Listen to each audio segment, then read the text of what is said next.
I'm STARBORN. Tonight's show is a different kind of a show. It's one where we are going to be explaining some of the ways that you actually do a chart. And in fact, the title of the show tonight is Checking the Chart. And that is because when I'm actually doing an individual chart reading, I am going to be doing a lot of different checks on that chart as well.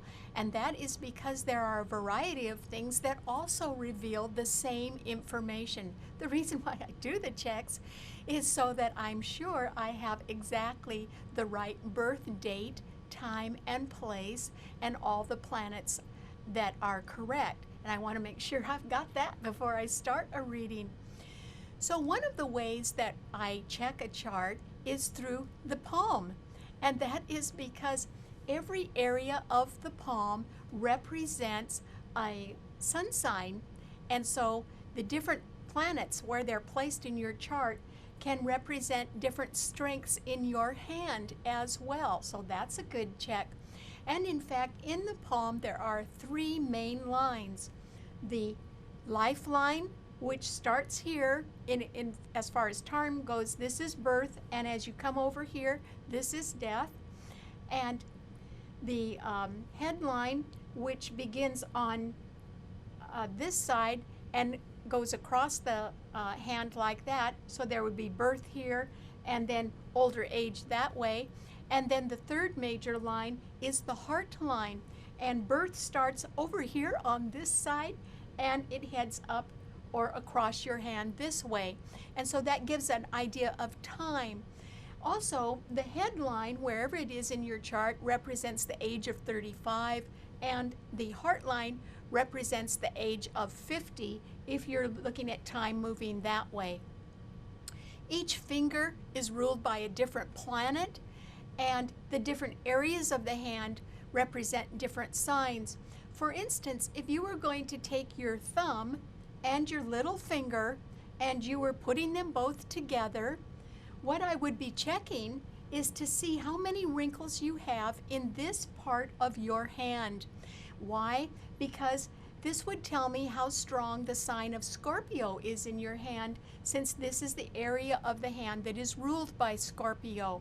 If there were a lot of wrinkles in that area of your hand, Scorpio, or the planets that represent that sign, Mars and Pluto, would be very well placed in your chart or very strong. If you were an Aquarian, for instance, this side of your hand represents the area of Aquarius.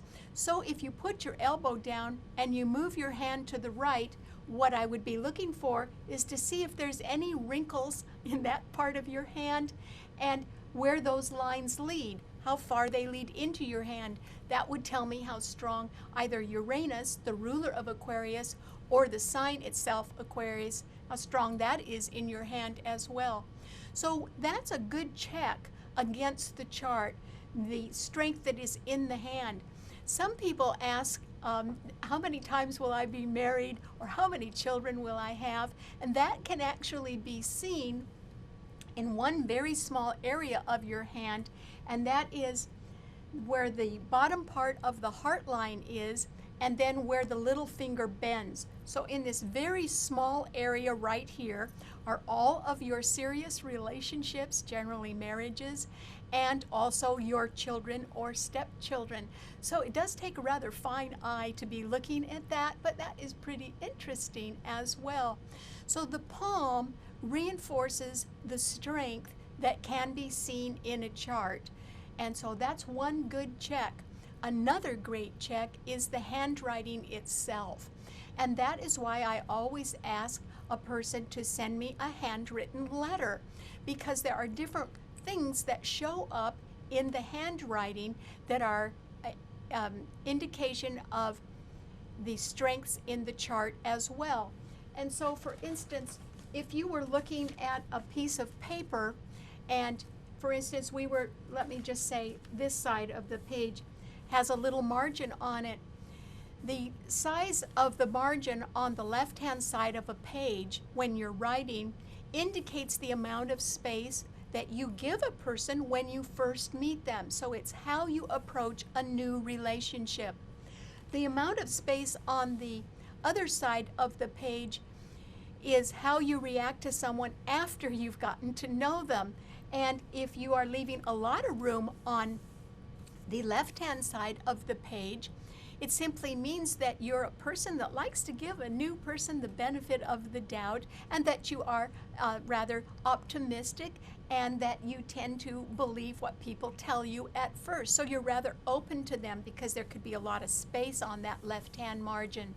However, if you looked over at the right-hand margin, which indicates how you react to people after you get to know them, if there's not a lot of space on the right-hand side, it means that you're quite capable of cutting off a relationship if it isn't fair or it doesn't work out well. And so those are things that can tell us a little bit about your character. Also, handwriting only comes one of 3 ways. And so if your handwriting slants to the left, it's sort of like backhand, that is an indication of someone who can be a little bit shy or an introvert. If the handwriting goes straight up and down, it's an indication of a person who likes to be seen straight on, or wants to be seen in a way where whatever they say is exactly what they mean, no more and no less. So they are sort of upright and honest with you. If the handwriting slants to the right, which a lot of people's handwriting does, it can indicate an extrovert, someone who, walks into a room and greets everyone and is happy to see people and can meet strangers very easily because they're extroverted. So those are characteristics that also show up in a chart. Another thing is that the handwriting can indicate character traits. For instance, the way you sign your T can indicate a lot about your religious philosophy. If a person makes their T's in a way where the T is crossed somewhat in the middle, as if it looks like a cross, then that is a person who's had an orthodox religious upbringing and has very basic beliefs about God or a higher power, and they're not going to change that because they learned it long ago. A person who makes a T where the T is crossed very, very high, and in fact seems to be flying off, is a person who's open to new ideas or new age philosophy of some sort. So their mind is sort of reaching up for new inspiration, or they could be somebody who follows their intuition quite closely. The way that you manage money is indicated by what happens below the line in your handwriting. And so if you take a Y and you let the bottom of that Y dangle a little bit, that means that money runs through your fingers pretty easily and you could be a little bit of a spender. If instead a Y or a G in your handwriting always loops back up and forms something that looks like a little bag or a little circle, that is what we call money bags, and that is an indication that either you or someone else is very good at hanging on to their money, or at least even if they spend their last dollar, they know where the next one is coming from. So if you see somebody whose handwriting does form these loops that close below the line, that would be a good person to form a business partnership with, because remember, they would sort of always know where the money was, or they would be good at handling it, which is important. Another character trait that is shown by handwriting is the way you dot your I. Let's say this is an I. If you put the dot before the I, in other words, it's to the left of the dot, that is an indication of someone who's terribly well prepared, has always thought of the answer to a question even before you've asked it, and generally believes in backups and has backups. And so that is a really good person to know in the middle of a storm or some sort of problem, because they're going to be very reliable, and don't worry, they'll have the answer or they'll have the necessary backup to really help in some sort of emergency. The person who dots the I right above the I, exactly above the I, is what we call a finisher. And generally the sign of Virgo or the planet Mercury is strong in their chart, because Virgo does rule finishing, and the number associated with Virgo is 9, the highest of all the single digits, which is a finishing number. And so that is a person who always is going to finish whatever they promise to do. They might not always be on time, but they try to be, and no matter what, they will stick around and finish something. The person who dots their I to the right of the I, in other words, the I is here and the dot is over here, is a procrastinator. Or maybe they're just somebody who has too many things to do and can't quite get them all done, and so they don't always finish things. Or their idea of getting something done is someday, not always exactly on time, so they have a little trouble meeting deadlines. And so handwriting can tell us, reinforce what is strong in the chart as well. A third thing that is very important as far as verifying the strength of a chart, and something that I rely on quite a bit, are the numbers of the name. The way that we find out what the numbers are in a name is that we attach numbers to the vowels and also to the consonants. And the numerical value of the vowels in your name can add up to what we call your soul number. Numbers can be reduced to single digits. In other words, if the number on your first name, your middle name, and your last name added up to, say, the number 16, which is an even number, we wouldn't leave it like that. We would need to reduce that to a single number. And so 16, 1 plus 6 equals 7. 7 would then be your soul number. It would be a difficult number to live up to because it is derived from an even number, but it actually is an odd number. And that brings up an important characteristic that is basic to all people. And it is that numbers come one of two ways. They either come odd or even. I can use the analogy that I often do in explaining numbers by explaining the difference between an architect, which typifies odd numbers, and a builder, which typifies even numbers. The difference is big. And I also want to point out that they need each other. And so people who have an uneven number, let's say that 7 soul number that I just mentioned. So if they have an uneven number, they're like an architect. They are very expressive. They don't care how much money you earn. They don't care what kind of car you drive, but they care very much about your beliefs or your principles or your philosophy. And so that's what they stand up for, or that's what they will live and die for. And so the architect comes along with a commission to build a building, and the person, the company, for instance, that he's building it for may have something like, 1,200 employees. And so the architect spends a lot of time not only focusing on the principles and the values that they hold important, but also the employer, and they design a building for 1,200 people. It might be something that the world has never seen. It may be beautiful and functional at the same time.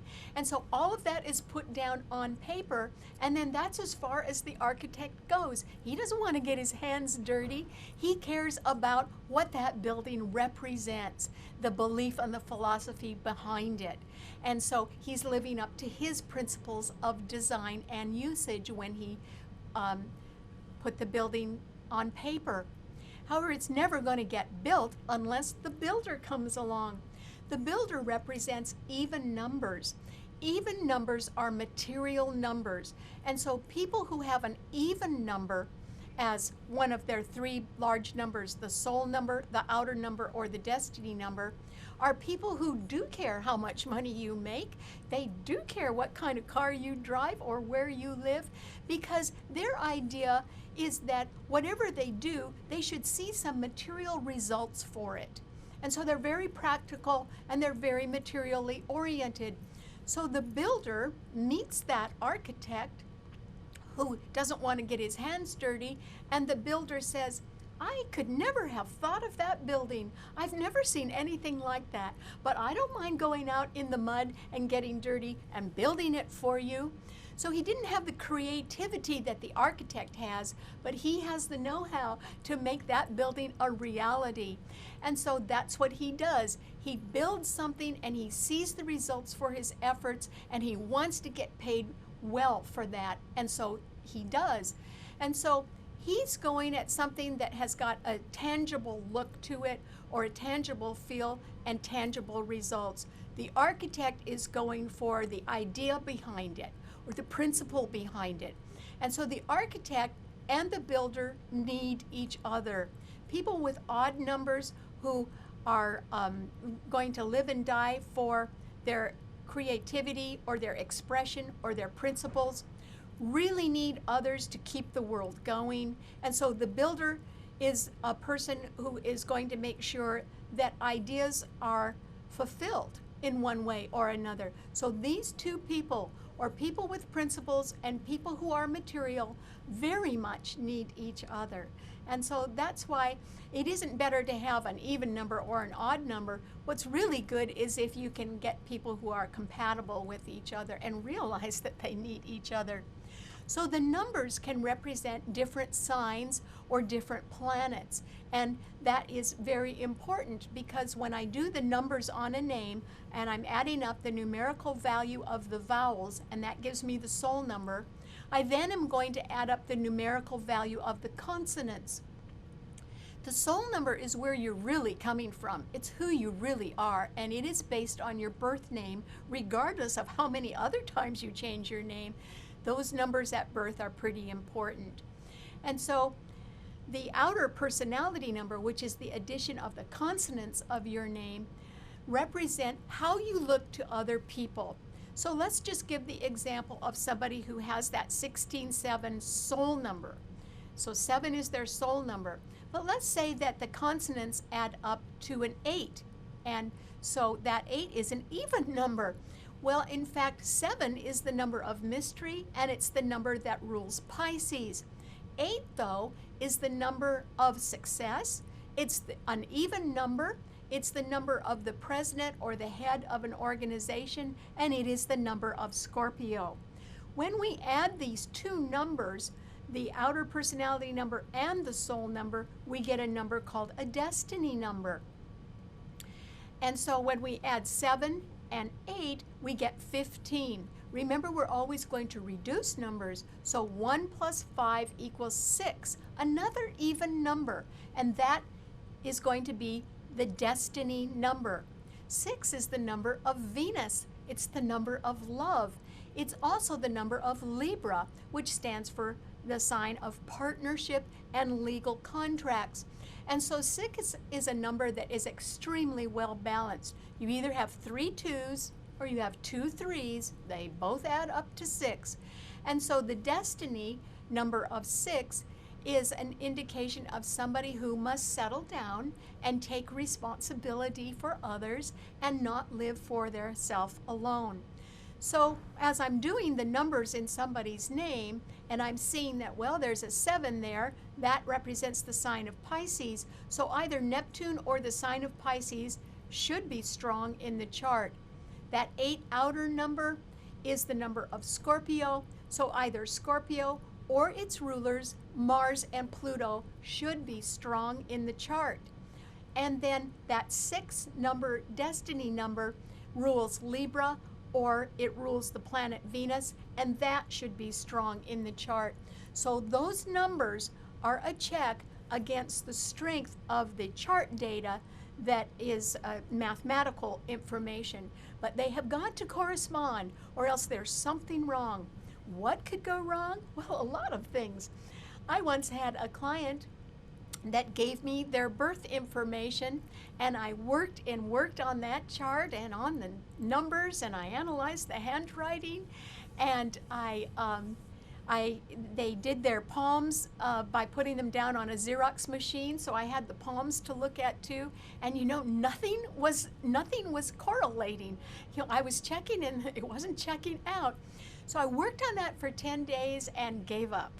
And I called the client back and I said, I'm sorry, but you must have given me the wrong information because it's not checking out. And I can't do the reading unless I have the right information. Well, that was true. She had fudged a little. And what had happened is she took 10 years off of her age. So that's why nothing was working out.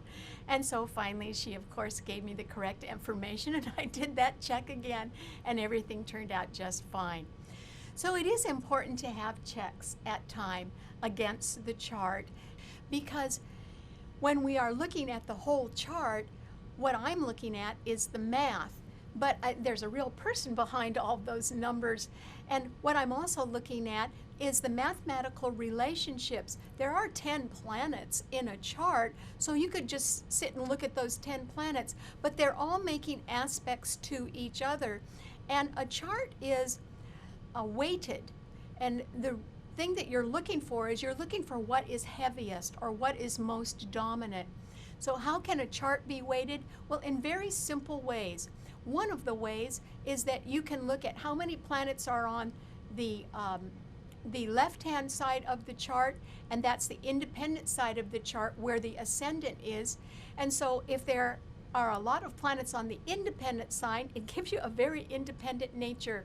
But if most of the planets are on the right-hand side of the chart, it means that you are very dependent upon other people, that you like to work in a group or with others, and that you, as rebellious as you may be at times, or as angry as you may get at times, you are a person that is probably going to stick in a relationship or try very hard to make a relationship work because you're a good follower or a good teammate. It isn't that independent people aren't like that, but in the end, an independent people doesn't think they need a lot of other help, and they will tend to trust their own judgment and go their own way no matter what. Another way to look at a chart to see how it's weighted is to count how many planets are below the horizon line and how many planets are above it. The number of planets below the horizon line indicate how important a person's private life is to them. There are 6 houses below the horizon line. The number of planets above the horizon line indicate how important a career is to a person. So if the majority of your planets were above the horizon line, it means that you're willing to sacrifice quite a bit for your career. Or you want to serve the public and you really live for being in the public eye, and your private life is not as important to you as the career and being out in the public eye is. So those are large generalities, but they help weight the chart or show what is very, very important to a person. Another thing that we can look at that is important in a chart is the how close the planets are to the midheaven or to the base of your life or the roots of your life. If there is a planet at home in the sign it rules, in other words, remember I mentioned Neptune rules Pisces.